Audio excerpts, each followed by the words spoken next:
Good morning.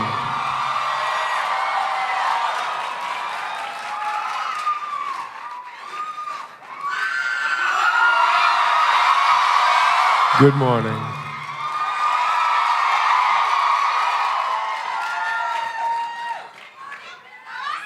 How many of you were up all night? Raise your hand. Has anyone got anything left? Because I'm all out. I got nothing. I've got a lot to say, but I don't really know how to phrase it. There's like a guy here who's got a notepad. He's going to ask questions. Let's let him do his thing. Let's not mess with him, okay? He's Josh Horowitz. He's okay.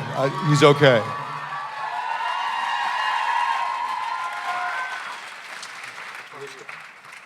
Ladies and gentlemen, Mr. Richie Lanz. Give it up one more time. The writer of Rock the Kasbah, Mr. Mitch Glazer. Give it up. My name's Josh Horowitz. I'm with MTV. And welcome to the very first Hall H panel of the 2015 Comic-Con. Now, Richie, obviously, I work at MTV, so I know your career really well. But for those that aren't so familiar with it, can you educate us a little bit about who you are and what you've done? Well, I'm rock and roll, Josh. That's what I am. I'm rock and roll. And, it's like I was saying, you're up all night and you run out, you still got to keep going. Am I right? And, sometimes it's all going your way, and sometimes you just got to scrap a little bit. You got to get gritty. Words to live by, right? Yeah, write some of this stuff down. I don't want to bring up an unpleasant subject, but there's been a lot of conjecture about who you've actually managed in your career, let me just put it to you bluntly. Who have you managed? I don't understand the question. I'm not going to, okay. I'm out there. I'm out there. Okay. Mitch, tell us a little bit about this collaboration and how this came about. Well, there was only one person to play Richie Lanz, the legendary rock promoter, and his name is and was Bill Murray. Ladies and gentlemen. Ladies and gentlemen, I think we have to give a proper Comic-Con welcome. The very first appearance at Comic-Con for Mr. Bill Murray. Give it up.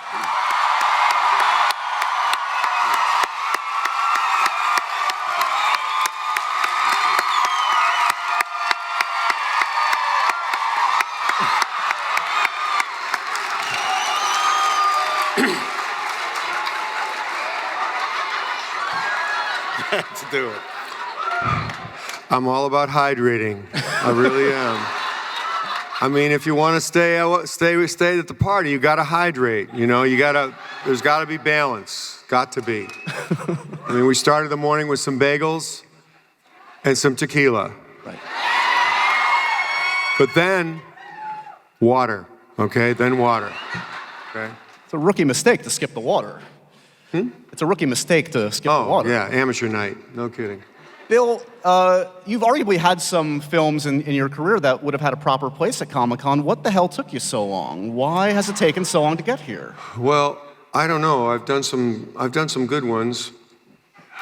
And I've done some comical ones, I guess. And I've done some that I maybe should have been convicted for. So, I feel like I fit in. I feel like I could fall down in any one of these aisles right here and be left alone until I awoke. This crowd will take care of you, should anything arise, I think. Yeah. Mitch, you go a ways back with Mr. Bill Murray, I know. Let's give it up, by the way. Every Christmas time, a lot of people watch It's a Wonderful Life. I watch Scrooged. Mitch is the co-writer of that amazing film that Bill starred in. That was your first collaboration, correct? Yes, that was the first thing Bill and I ever wrote together professionally, but we'd met years before up at Saturday Night Live. I was up there with friends and met Bill. He was introduced to me by John Belushi as the new kid, Bill Murray. So it goes back a ways. But yeah, Scrooge was the first thing, but his actual best work was he sang every verse of Brandy, You're a Fine Girl, at my wedding, which lasted, there's still people at the wedding waiting for it to end, I think, actually. But we There's some that don't want it to end. Come on, Looking Glass, everybody, Looking Glass. It was great. But yeah, and this came from, this movie, Rock the Kasbah, came from a misspent lifetime of being around rock and roll promoters, and kind of a chance to actually tell the story of a flailing, broken down rock promoter. And I don't know if you guys remember, but there was a moment early on in SNL where Bill played a character called Jerry Aldini, which was kind of a sleazy rock guy who always was on the backstage list and stuff. And this character is Aldini 3 or 4 decades later, and it hasn't gone well, unfortunately. But yeah, it was a long time in the making, and to Bill's credit, he jumped in immediately, and we had a blast doing it. It was great. Bill, have you known managers in your time that have inspired this character, this portrayal? Yeah, if you've ever tried to get in the side door of any venue, you've met a guy like this character a little bit. There's a wonderful guy named Ron Delsner that's just a pathological liar, who's a wonderful guy who represents Van Morrison. He brings Van Morrison to the USA.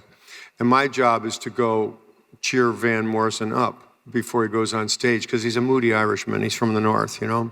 He's moody. He just is.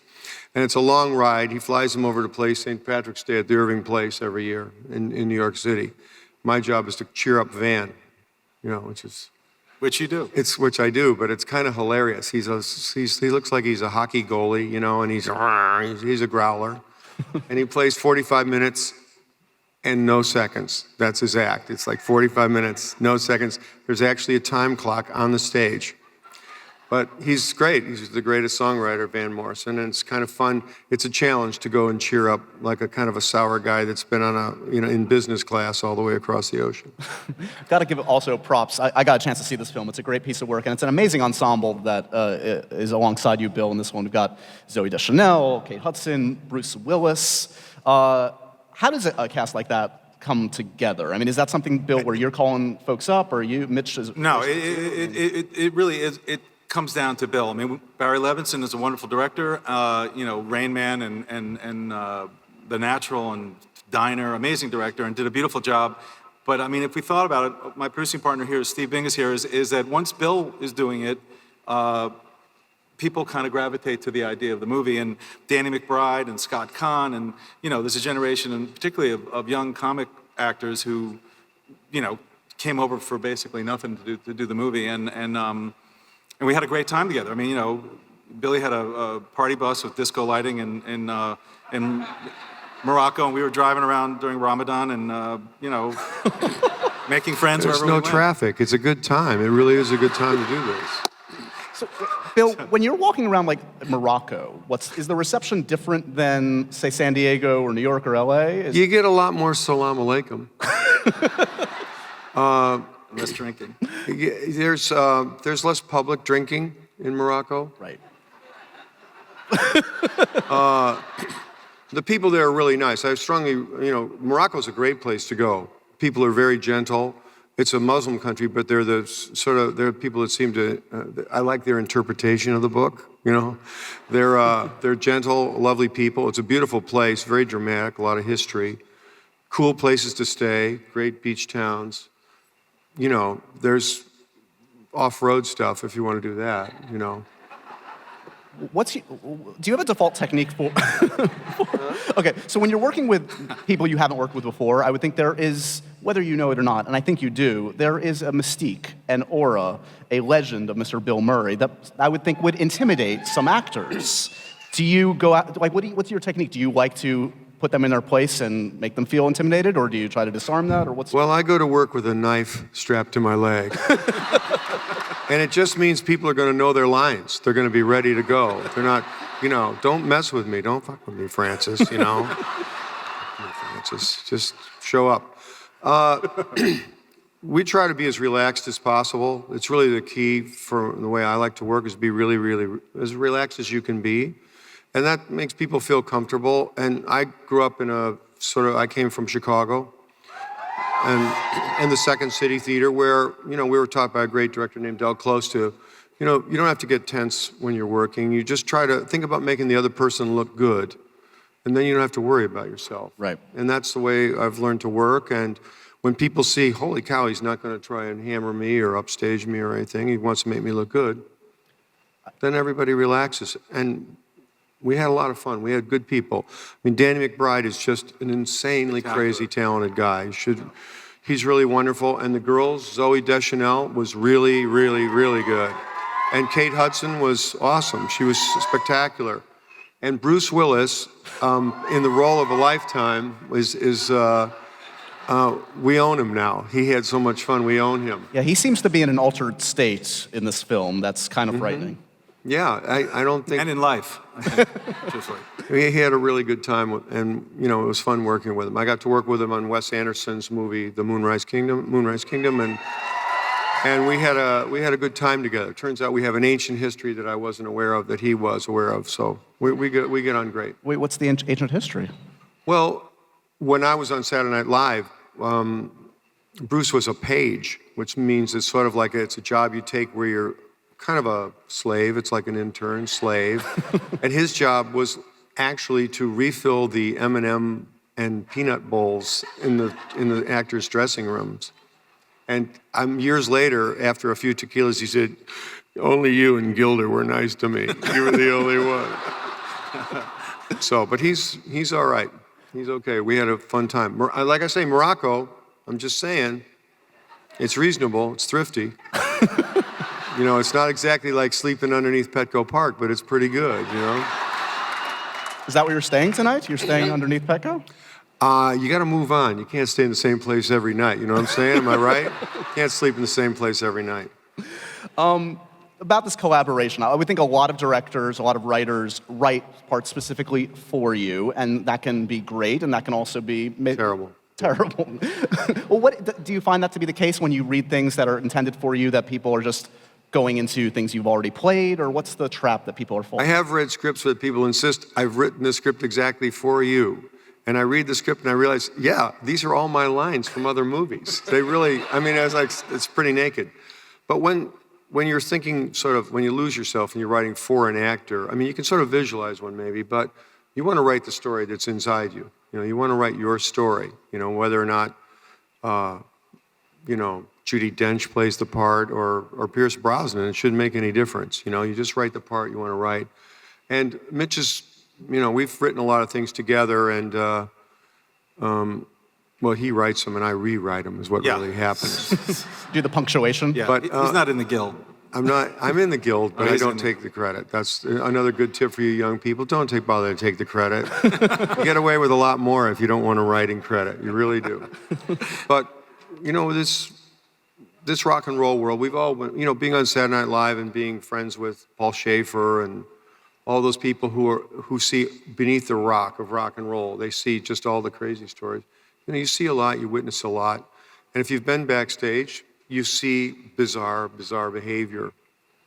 And I see these guys, his character, as almost like one of those RAF fighter pilots after their day is over. The music has changed so much, and record business has kind of collapsed in a lot of ways.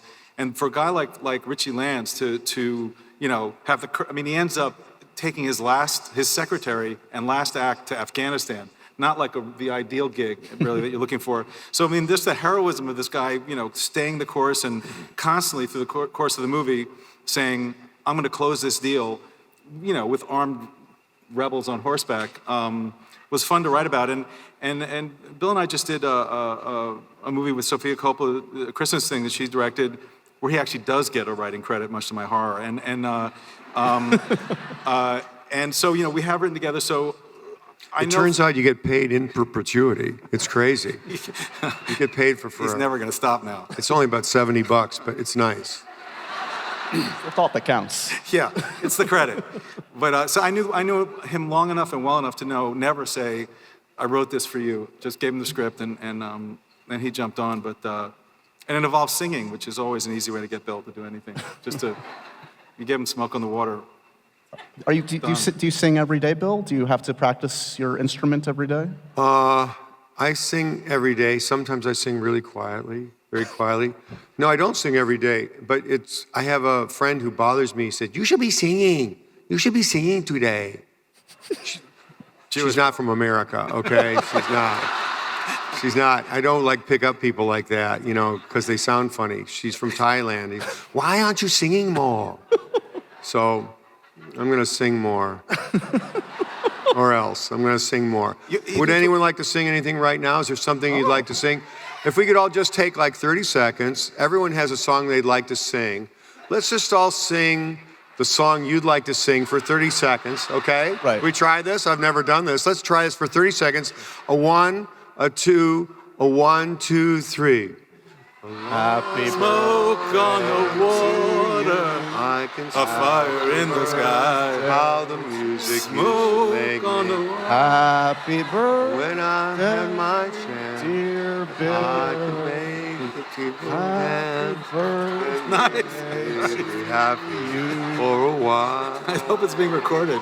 Yes, it made me shiver with everything that I deliver.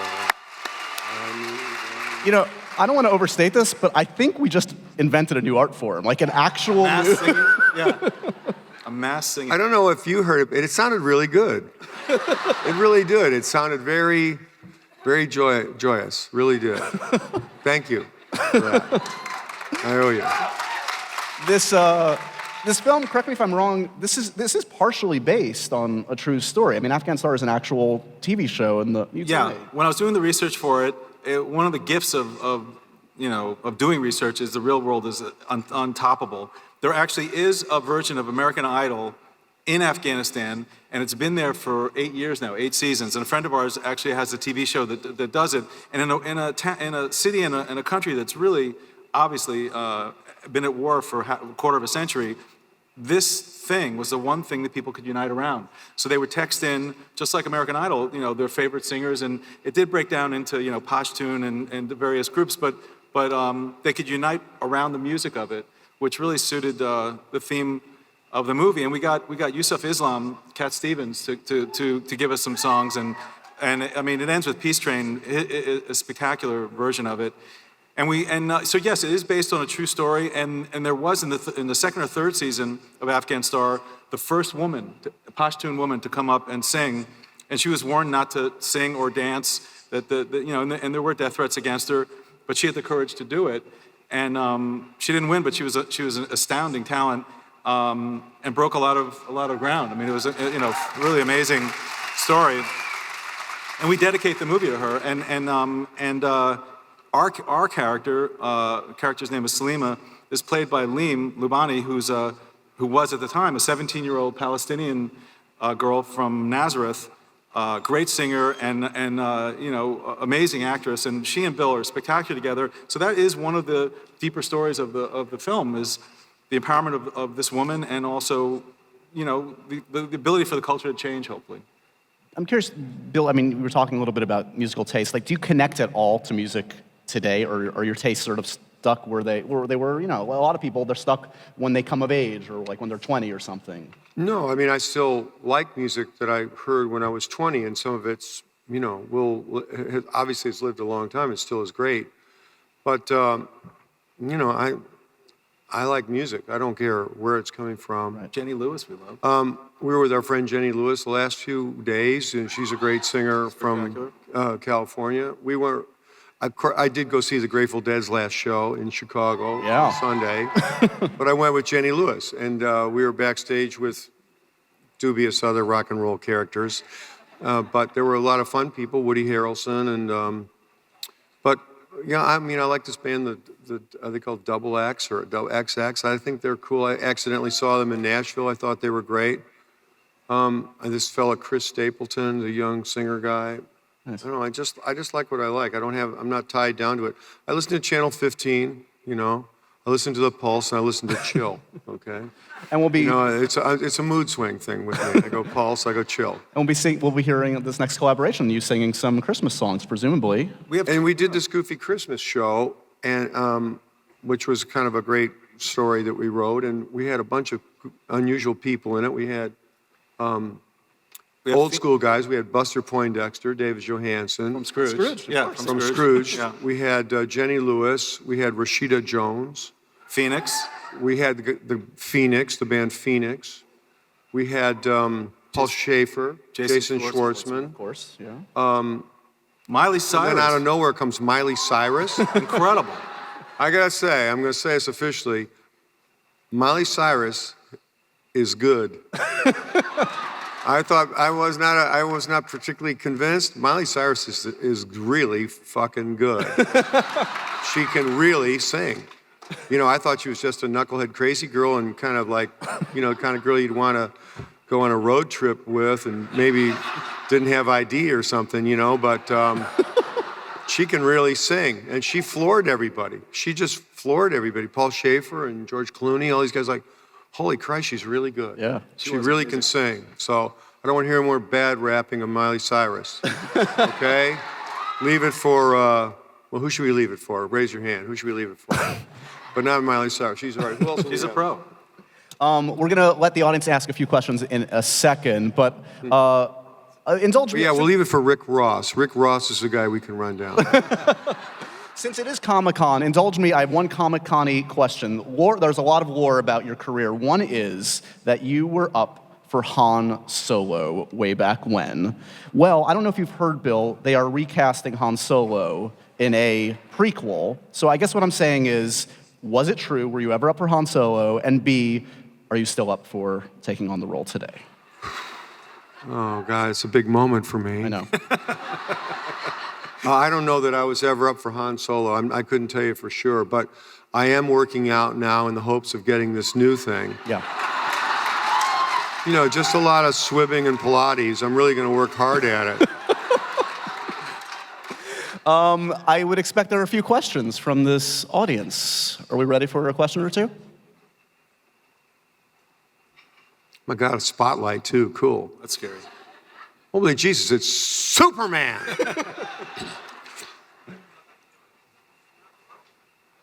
I can see you. Just shout. Can you hear me? Yes, we now can. we Oh, can. oh, okay, here we go. Hey, Bill, I know you like to sing like we saw today, and I know Zoe likes to sing. In Rock the Kasbah, do you guys do like your own little song together or something freestyle in the movie? Well, I sing in the shower. I sing "Can't Find My Way Home" by those guys, and and Zoe sings "I'm a Bitch, I'm a Woman." You know that song? Yeah. She kills She it. does a great job. She really kills it. She can really sing. Actually, we had a rap party on a galleon, a ship, literally like an old-fashioned three-masted ship that they've turned into a bar somewhere in Morocco. And so they had a, what do you call it? You know, it's a karaoke night, right? Karaoke night? So she chooses to sing "We Are the World" as her karaoke song. Do you know how hard it is to sing that song? Try it sometime. It's up there to sing, and she's got to imitate like 14 of the greatest. She's got to sing the pitches and the keys and notes of like 14 of the greatest singers in America. It's a staggering piece of work. So if she died tomorrow, I'd say her karaoke work will live forever. But you have another question, because we walked a long way. I'll just say thank you for being here. We're so happy to have you here. That's Thank you. awesome. Thank you.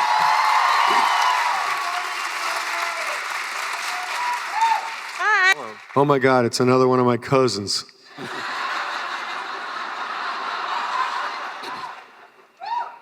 And, oh, there's the mic. Hi, guys. I have a question involving Richie Lanz's managerial standards, Mr. Murray. Would he consider ever taking on, like, say, a classical act or like a juggler or possibly a unicorn?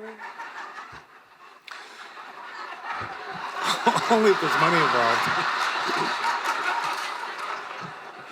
I mean, it's all contractual. But everyone's looking for a unicorn. We all are. Everyone in the management business is looking for a unicorn. Have you got something you'd like to sing at this instant?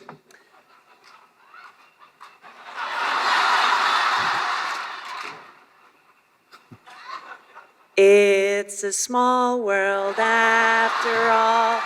It's a small... Okay, great. Okay, thank you. Great. Stop what you're doing. It's great. Don't change a thing. Don't change a thing. Oh, God, I could do this forever. You're next.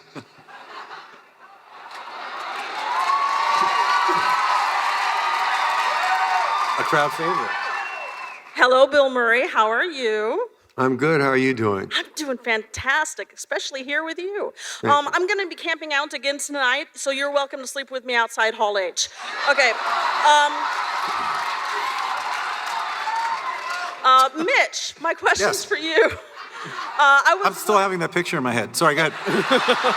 Just But I was wondering if trying to get him to say the lines that you actually wrote was hard, or if he just goes on and on in his own here's way. the thing. There's a myth about he's very good with the script. He does. I was saying to my writing partner on Scrooge, who was going mental because every time Bill would change anything, I'd say it gets better. But so we should be thrilled with that. And he is wonderful at it. But at this point, I do understand. I do know his voice after writing for and with him for all these years. So it's pretty close to what it is.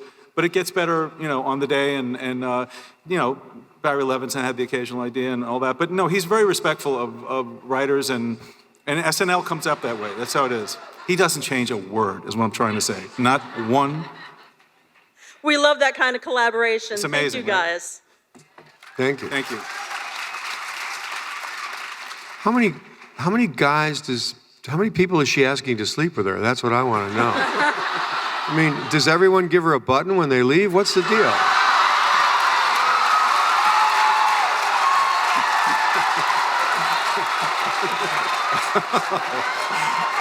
Oh my God. I mean, I want to feel a little bit special, Okay. Hi, so my name is Jonah. I just want to say first that your comedy's really gotten me through a lot of hard stuff. And what I'm wondering was, with a film like this, what was maybe the best or funniest part of filming it? Like maybe a favorite memory? Well, it's really, when you go to a place that's so foreign, you're on another continent. You're on another continent. You're in another culture, a combination culture, country that's been invaded by the French and the Spanish and the Berbers. They live there. They have their own. They've had their own wars. You feel the wind get pulled from the ocean by the Sahara. The Sahara pulls the moist air to the desert. It's an extraordinary sensation to be there.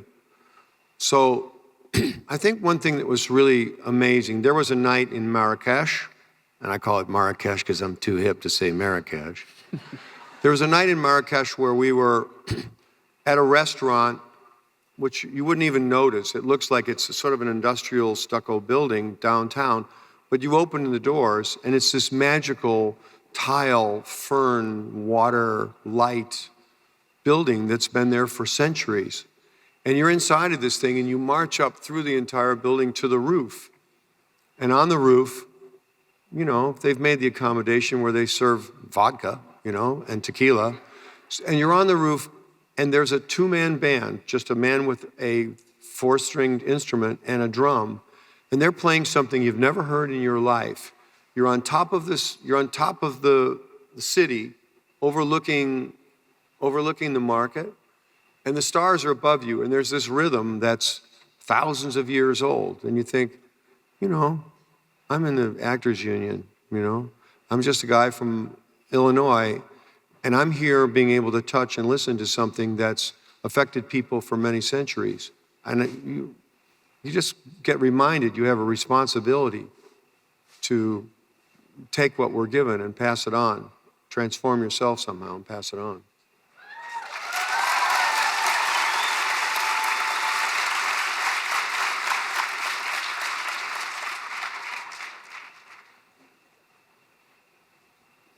Hi. Hi, Mr. Bill Murray. I was just curious, what has been your favorite role to play ever?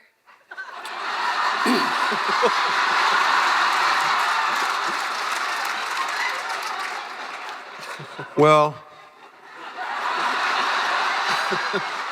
once upon a time, I did save the city of New York.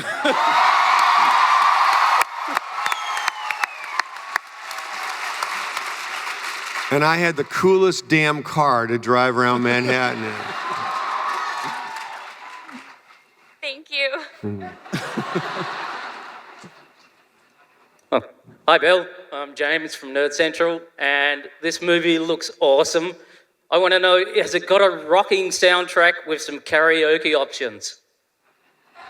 It has, well, it has some kind of a classic rock soundtrack because it's, you know, he's an old-time promoter, but, you know, our friend Steve Bing, who's one of our producers, managed to call in favors from some of the greatest, you know, Bob Dylan, you know, Leon Russell, the great names, Eric Clapton, Steve Winwood. There's some, you know, Steve Stills, Neil Young. We got Kid Rock. He's jokingly saying Kid Rock over here. Kid Rock. I'm serious. But it's a fantastic soundtrack, and there's great music through it. It's a powerful movie. I don't know. Have any of you? Has anyone seen the movie yet? No, it's not out. It's not out yet. Okay. Well, I've seen it, and it's really good. I would not be appearing in public if I didn't think it were really good. It's really good. And music is part of. I mean, his character is a rock manager. The girl that he discovers sings only Cat Stevens songs because she's Muslim, and so you have a, you know, so music it's not just the soundtrack. It's actually part of the film. But there's going to be a great soundtrack for it. I promise. Hi, Bill. I know you're probably sick of hearing this, but assalamu alaikum. Assalamu alaikum salam. I wanted to know if you felt that as a legendary actor, if you had a responsibility to educate the masses through entertainment roles like this. Well, that's a fine question. I think you could take it that way, but it's sort of like I was saying to the other gentleman, not your gentleman, but the gentleman. You don't have an obligation to educate through your work. I think when people try to do that, I mean, you do it if you do it correctly. But I think if you set out with that intention, I'm going to educate people with my work, you're sort of aiming at the curb. You're not exactly aiming at the stars, you know. I think if you educate people with your work, you're aiming even higher. You're not even offering to educate people about, say, the issue of women in Afghanistan or freedom somewhere. You're talking about trying to live by principles that we only aspire to, you know, that we mostly don't achieve, that we mostly don't attain. And you don't take yourself so seriously, but you try your hardest to comport yourself. It's a word you don't get to use. Comport yourself to be alive, you know, now. To be alive now. So if we can all be alive now, really just be here inside of our skin now, not next to us, not in the aisle in front of us or down the row. If we can be in our skin right now, then as a group, we're all elevating somehow. Yes? We're all going up. We're all rising. Yeah. And all you can do, if you can try to be that way on screen, on the film, and it's sort of ideal in a way because most of us only have a short attention span anyway, at least certainly as I do. If you can be that way for as long as you are on the screen, sometimes a take only lasts a minute and a half or something, I can hold it together for a minute and a half. I can be calm and relaxed and alive that long. And that gives you hope to do it again, you know. It's a lot of work, but it gives you hope to do it again. And you can see that even though there's not an intention to do a certain thing, that happens on the way to trying to make the other thing occur. Does that make sense? The personal becomes universal, you know. So the story, it's not lecturing. It's a great ride, but the story of this woman or whatever or this guy becomes universal, you know, in the telling of it. So it's not like a lecture or anything. I think that's part of what you're saying too. God, I hope so. Well, hope is a very big part of it. It really is. Thank you. That's a wonderful question. Thank you.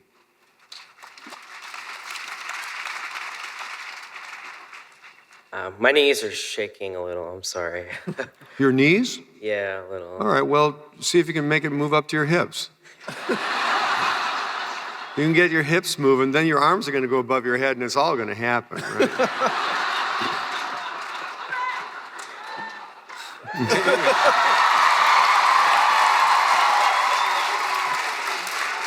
Feels good.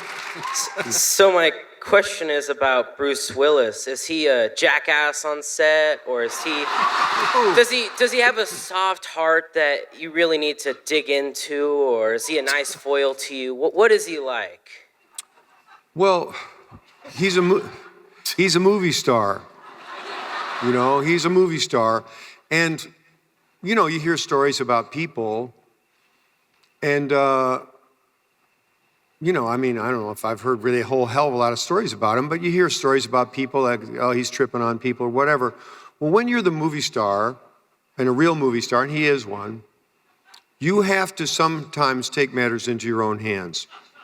You know, you really do. In the name of entertainment, for one, in the name of, and really in the name, more often than you'd think, in the name of just respecting the crew, you know, because there are people that try to sort of take over a situation and dominate people. I don't want to say producer slime specifically. No, I don't want to say a certain kind of person, but there are people that want to take advantage of a group situation and dominate. There's a personality flaw. And a movie star can step into the middle and say, no, that ain't going to happen, boss. That's not going to happen. And they'll get a little loud, you know, and they'll get in someone's face. And that story gets repeated because that person got loud or that person got in someone's face. But the movie star, they're a noble race. They really are. You have to sort of, and they're an endangered species, is right. Sometimes they get really loud and ugly and cantankerous in the name of protecting like an integrity to the job. And it's not just the script or the hours that you have to work or how the crew is treated, the food that they're served. I mean, it's a whole lot of things. And my experience with Bruce has been on 2 films, Moonrise Kingdom, wasn't too shabby, that movie, and this one, Rock the Kasbah. And he and I shared, I mean, we had, you know what a 2-banger is in terms of a trailer? A 2-banger is, it's not even a studio apartment. It's like half as much room to Josh as I. That's for he and his crowd, and this is for, you know, he wasn't tripping at all. You know, he had a dinky little trailer in a dusty little place where there's no air conditioning, and the smoke blew in your face and the sand blew in your eyes, and it was 116 degrees one day, you know? Black. And he was dressed in black, which is slimming, but hot. You know? Thank you so much, Bill Murray, and for teaching me a new dance move.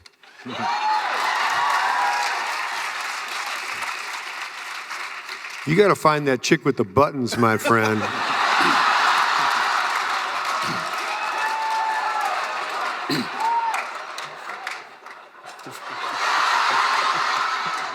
Hello. Hello. You're live to São Paulo, Brazil. And so actually the social media platforms, Twitter, Facebook, evolved to live posting and live all the things. So what do you think about empowering minorities? And so what do you do to make things better? Glad he asked you. Who's that question for?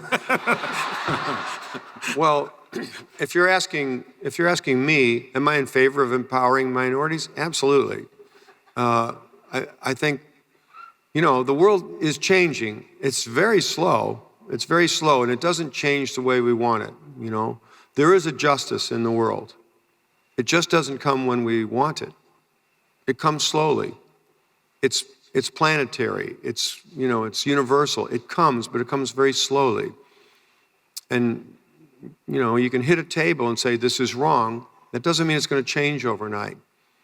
Like there's a flag flying from a building in South Carolina that people are really upset about, and it's going to change. It's changed. It's going to change, but it doesn't change because someone says so. There's something that's got to change in the way it is. I mean, we were a country that was founded with a glorious Declaration of Independence at a time when we still had slavery, and the deal was, okay, we'll sign it. They couldn't get the deal done. They said, okay, we'll sign it, but in 1820, the laws started changing and people had to start giving away their slaves. There really were, if you really look into the history of it, they made a deal like, okay, we're going to end slavery, but we can't get it done today, okay? They made like a 50-year plan to get it done. It's insane, but that was the way, you had to make some sort of compromise with people that wouldn't bend back then. It was wrong. Still is wrong, but, you can only make it happen so fast. So how do you make it change? It really starts with yourself. We are slaves ourselves. We're slaves to our own weakness. We're slaves to our bodies and we're slaves to our emotions. If you can free your own self, that's a huge help. That's really all you can. That's really the best thing you can do. And that state that you enter then, that you attain, affects everyone around you.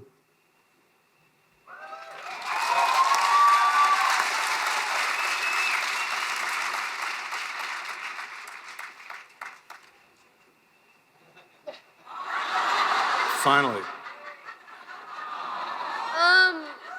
What do you think the funniest part in the movie is? Why don't you take that one? Yeah, I'll take that one for Bill.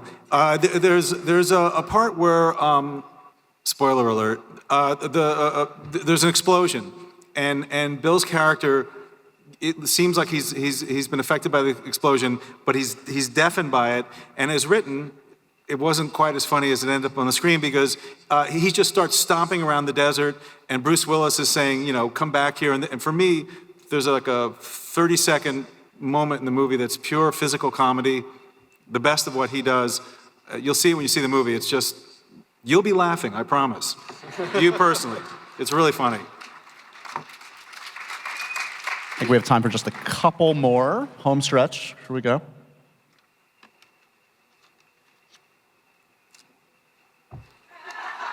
Uh-oh. Hey, Bill Murray. I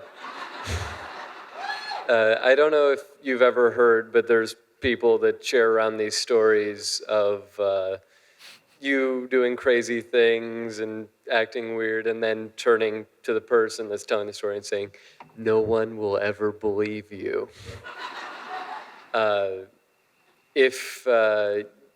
was curious if any of those stories have any validity to them, and if not, like if you have heard of them, is there one that really is like you've heard and you're like, wow, that's pretty crazy?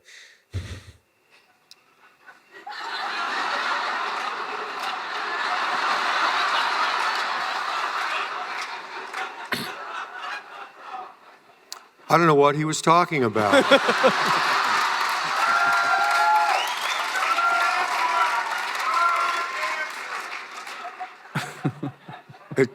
Sounds like fun, though, doesn't it? I can attest to one. My wife is here who starred in Roadhouse with Patrick Swayze. Kelly Lynch is here. And I can attest to one of those stories, which is for about, it felt like 20 or 30 years, but for about 5 or 6 years, anytime Roadhouse was on, and I mean, it was on TNT every 15 minutes, it seemed. So it'd be 4 in the morning. He actually once called me from Russia at a wedding to say, "Your wife is banging Patrick Swayze." And then there was a moment where all his brothers were calling me at weird hours to do the same voice. So I mean, I don't know about you'll never believe it, but Kelly and I were haunted by the Ghostbusters.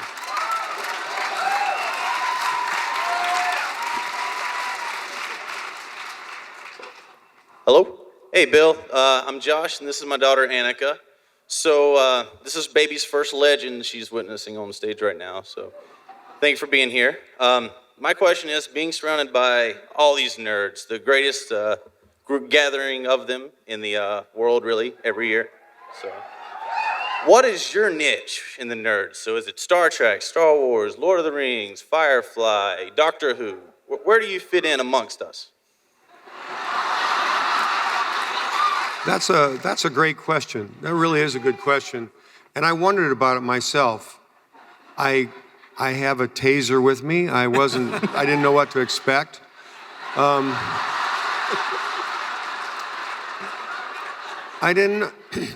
honestly didn't know what my place was before I came. I didn't know. I've been nearby and seen just sort of like television kind of coverage of what's happening, but I must say it feels wonderful to be in this room.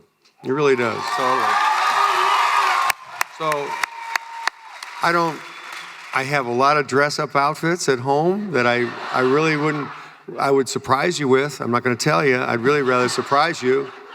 But I feel like I feel comfortable in this room in that there's I don't know what it is. I don't know if it's passion or, I like when people get excited about something, There's a lot of people that just don't get excited about much at all. That only get excited about food or something or TV or something. But the fact that you all are excited about something in particular and really just the forms, the fantastic forms, the creative forms, that's pretty cool. It's nerdy, but it's some of the best parties I've ever been to were with really insane nerds, like crazy. Like, I was at a party once at the Skywalker Ranch up there. You talk about nerds. I mean, these people, they should have their blood tested, or recycled or something, transfused into other people. But the rap party, when we finished the work up there, was one of the craziest and most maniacal I've ever seen. It was really fun. Playing to a band called El Rayo X. By David Lindley's band. Anyone know this band? It's like a really stupid, and people literally bouncing upside down on their heads and standing on their heads and stuff. It really was stupid fun. I liked it a lot. Well, Bill, we are very proud to embrace you as one of our own here in Hall H. Thanks. Truly, you guys have kicked off. This is literally the first big panel of Comic-Con. Hall H has been kicked off in great style.